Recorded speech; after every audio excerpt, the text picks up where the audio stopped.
Welcome to Home and Away, a Tottenham Hotspur podcast hosted by myself, Graeme and Glen, where we discuss all things Tottenham Hotspur with both the match attending and international supporters view. Unfortunately, Glen's been struck down by some awful bug whilst on business in Sydney, so we wish him a speedy recovery, and I'm flying solo tonight.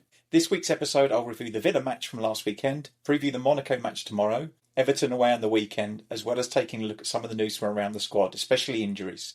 A lot to get through, so let's get on with it. Let me be the one that you turn to, someone you can rely on, closer each day, home and away.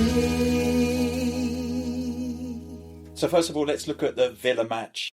I went with Alex, my friend Alex, who's been a guest previously on the show, and I'm starting to think that maybe I might not take him again because he's got a really bad track record in attendance with me. Don't think we've won a game when he's been going. The weather was shit. The match wasn't much better, to be honest. It was nice to see Nick Barmby at half-time being interviewed. He looked exactly the same as I remember him playing for us in that famous 5 team. The only difference being he's a little bit greyer than he was then. So in terms of the match, early lead for Spurs was a really nicely worked goal. I thought a very positive start. A good goal from Bentancur. Interplay with Kudus and Palhinha. And I thought that with the early goal, that it looked like a strong start. And hoping to see a strong performance off the back of that. We really came out of the blocks hard. And then we had another goal ruled out for offside, which I thought looked quite marginal from in the stadium, but I didn't get the benefit of TV reviews. So I don't know what it looked like from outside. I didn't watch it on Match of the Day or anything, so I'll let you be the judge of how close it was.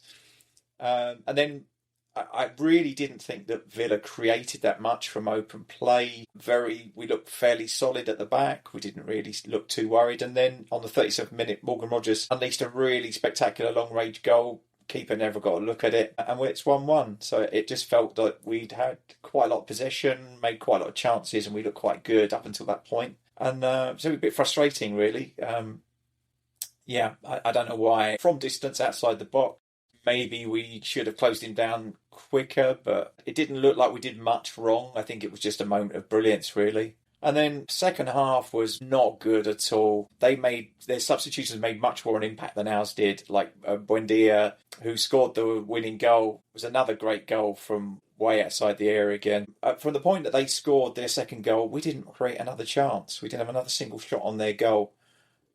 Despite making a number of changes, bringing more attacking players on, even going to 3 at the back, it just didn't work for us. Maybe the original setup of the team wasn't great. I still don't want to see Bentancur and Palhinha play as a double pivot. I don't think it works. I don't think it allows us to progress the ball up the pitch enough. If you've seen Bentancur's passing map, it's all sideways. There's not enough forwards progression of the ball, and I think that's what we really miss. Having a player like Sarr, who will run with the ball, or Bergvall, who's a bit more progressive, also running, but also has a better range of passing and tends to try and play a forward pass. Or even Archie Gray, I think when he's played as Nate, has looked like he could be a foil for Palhinha. Palhinha's a kind of money ball player in that in the aggregate, he's perfect. He gives you all of the defensive cover you need, but his limitations in terms of progressing the ball up the pitch need to be counteracted by someone else in the team, and I don't think that Bentancur has been doing that. So what else? Odobert, I didn't think had a very productive game. I don't know if it's just we need to persevere with him, give him some time. I think having a left-sided player and not playing someone out of position there is a benefit for us. But at the moment, he's not really generating a lot of chances, like in comparison to Kudus on the other side. And Tell had a pretty anonymous game, I thought, this time. Not that Richarlison did much better when he came on. And Kolumwani came on as well later in the game. And I think one of the other things that early, or even before the game, that Romero pulled up before kickoff, which was unfortunate. And I fear that he's out for the Monaco game. And I don't know whether this is a short-term or longer-term issue. Apparently he was carrying it for a couple of days before the warm-up even, where he was pulled out. So could be more time, which is a worry, because Dancer came in. I thought he did okay. I didn't see any particular issues with him. In fact, we also get his throw-in weapon, which was used a lot. We had a number of long throws into the box, and they do tend to cause a lot of chaos, which is quite interesting. But I guess it's a sign of this season that set pieces are a big part of every team's attempt to try and gain some small advantage. I did read that last season 3 teams were taking long throws consistently. Brentford obviously being one of them. I can't remember who the other 2 were, but this season it's 11 teams. So obviously it's picking up. It's being picked up by a lot more teams who are trying to use it as an attacking threat. So that's quite interesting, and clearly we are one of those. I'm a bit worried, really. I have to be honest.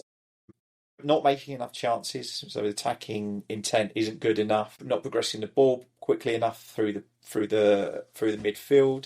I think Xavi's not receiving the ball. I think that teams are blocking those kind of passing lanes for the defensive players, and that's probably why they're doing so much sideways passing as well. We're not really, unless we're making long balls or clipping balls over the top to the wide players, we're really not making a lot of progress up the pitch, which is stifling our attacks. Yeah, I thought Xavi was pretty anonymous again as well, and I don't think that was necessarily his fault. Although I will say, every time someone had a ball and was looking for a forward pass, he did seem to be marked closely. He wasn't making enough space for himself to receive the ball, maybe, and maybe people were choosing not to pass to him because of that.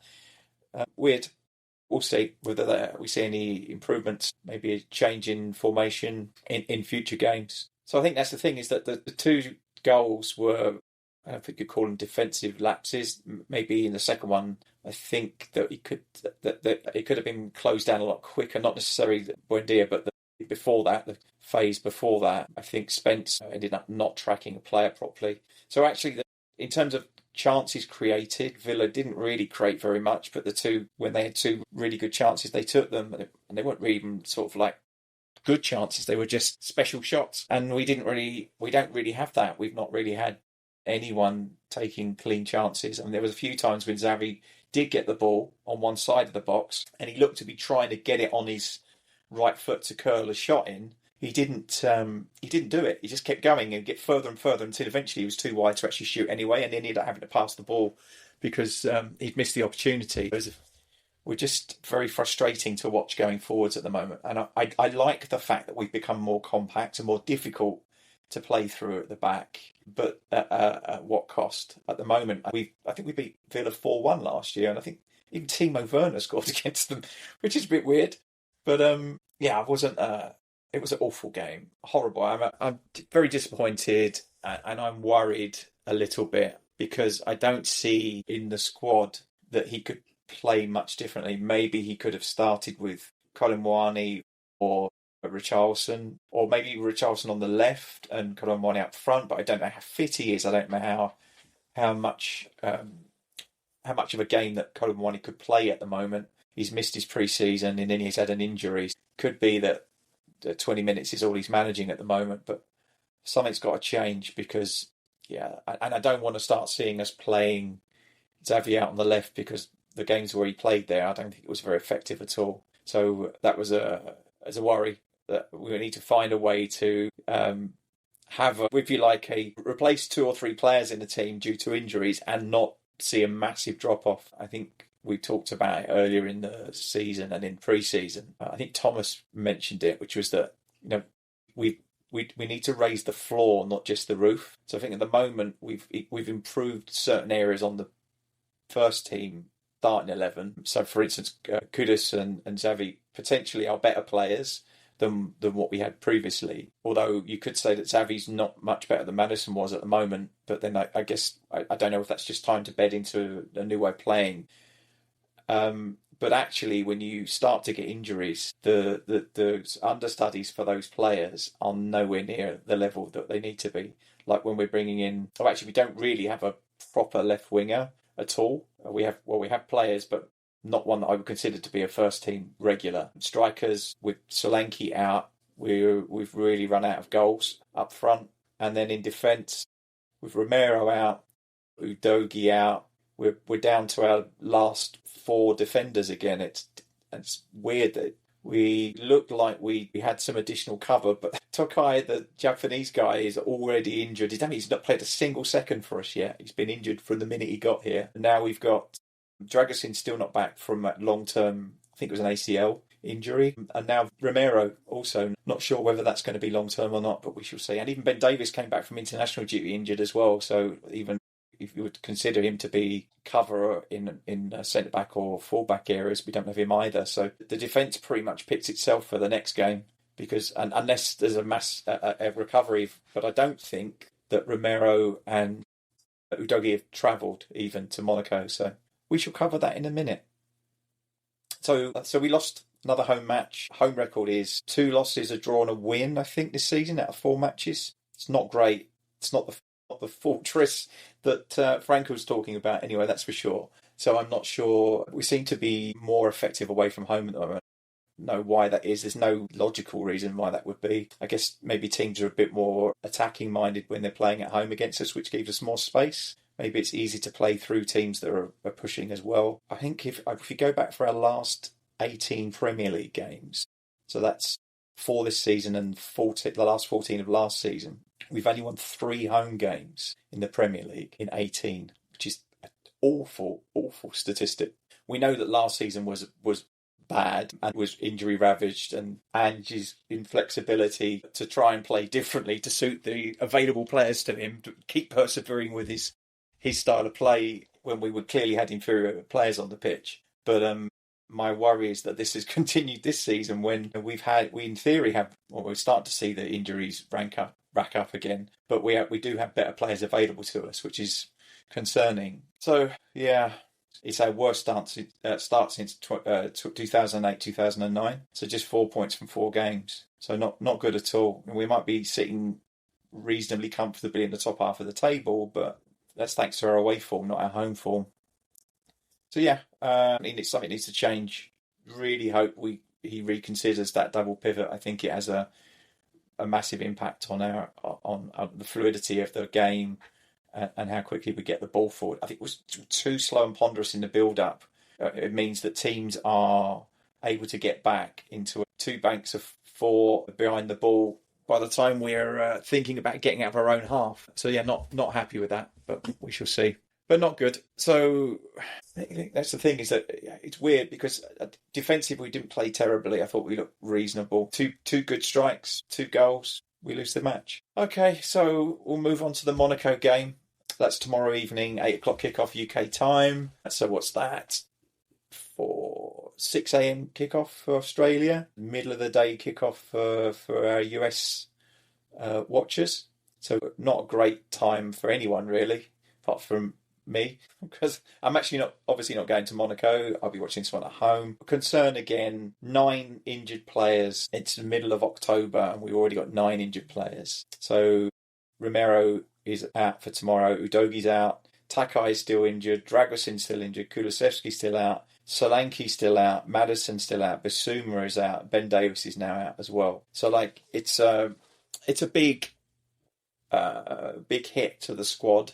You would probably say that maybe half of those would be first team starters, but we're losing the understudies to the injured person and the understudy are injured. So if you look at Romero and Dragosin and Takai as centre backs, 3 of those out, and Ben Davies being another one who would cover, and Udogie all about left sided as well. So it's a real issue for us, I think.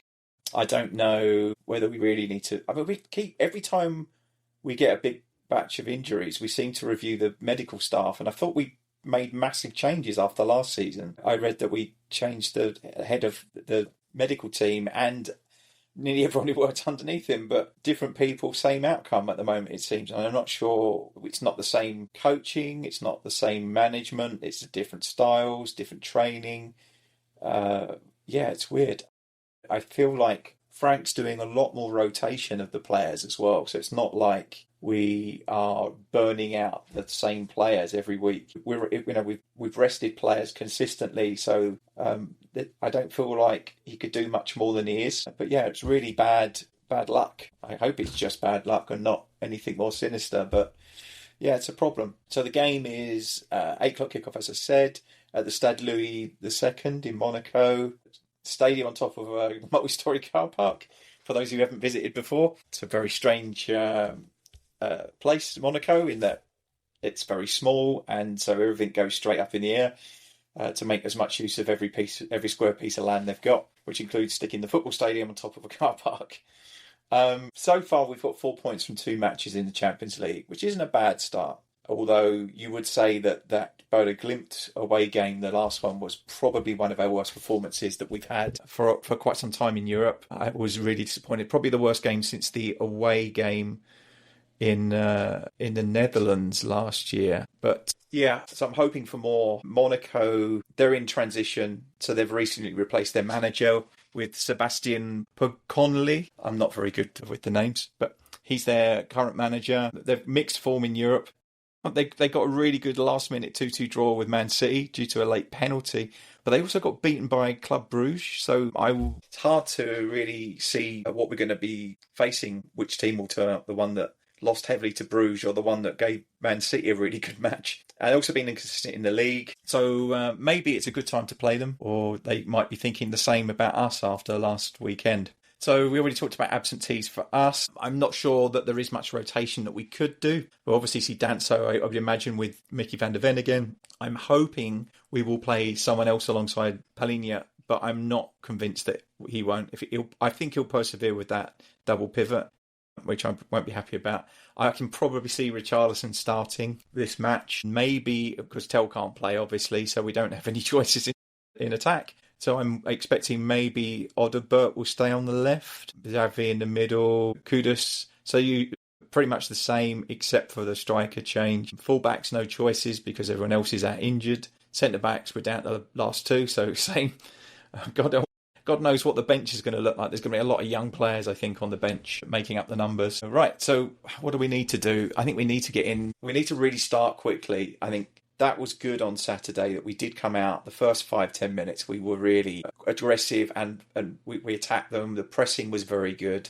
We need to keep that up. We need to take advantage of it, and we need to make the chances count. Those 4 or 5 chances we had in the first half and the match, if we score 2 of those, I think we go on to win that match comfortably. But with the 1 goal, we rode that for quite a long time, and then we didn't get a second goal. And then the equaliser and everything changes second half. They come out a lot more spirited than we did. So I'm hoping not to see that. Worried about defensive solidity. I think I do like Kevin Danso, but he's not the same player as Romero. He's very solid. He's a good header of the ball. His distribution is not good, though, in comparison. So Romero can ping a crossfield, sort of 50-yard crossfield ball out to a wide player and really break the press and get us an out ball, whereas I don't see Danso doing that. Danso's going to be doing much shorter passing, which kind of leaves us still under pressure, under the press. So we do miss that when it's not there, because neither of the midfielders, Bentancur and Palinha, are doing that, finding good defence splitting or press splitting passes through midfield. So we really miss that when it's not available to us. And we all really need to start taking some chances. It's no good creating them. We really need to start finishing. I think we really need 3 points from this match. We're getting to the point where if we really want to qualify and get through to the knockout stages, we need to start picking up points regularly. I would like to see us get 3 points from this game, but we shall see. So in terms of Monaco, they've got a home advantage. They've also got injuries as well. They have Eric Dyer is out. Paul Pogba, forgotten he was there. Vanderson and Dennis Zakaria all out. So they've got quite a number of missing players as well. Players like Ansu Fati and other attacking threats could be key to them in attacking options. I think that there's the story that they might switch to a back 3 to overcome some of the weaknesses they've got in the squad. I don't know whether that would be good or bad for us. It might mean that they play quite deep, which might not help us because we don't seem to be very good at breaking those kind of teams down. But we'll see. We'll see. For some reason, we seem to be favourites to win, although I'm not sure why, given the last match in Champions League and our current form in the league.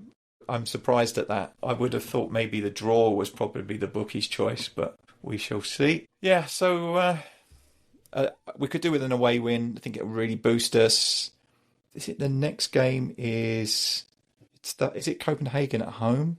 I think I'll be going to that one. But yeah, I think I would like 3 points from this one. But we really need to put up a bit of a fight and take it to them and make it count. Yeah, there were a few players on the weekend who didn't look like they were giving everything.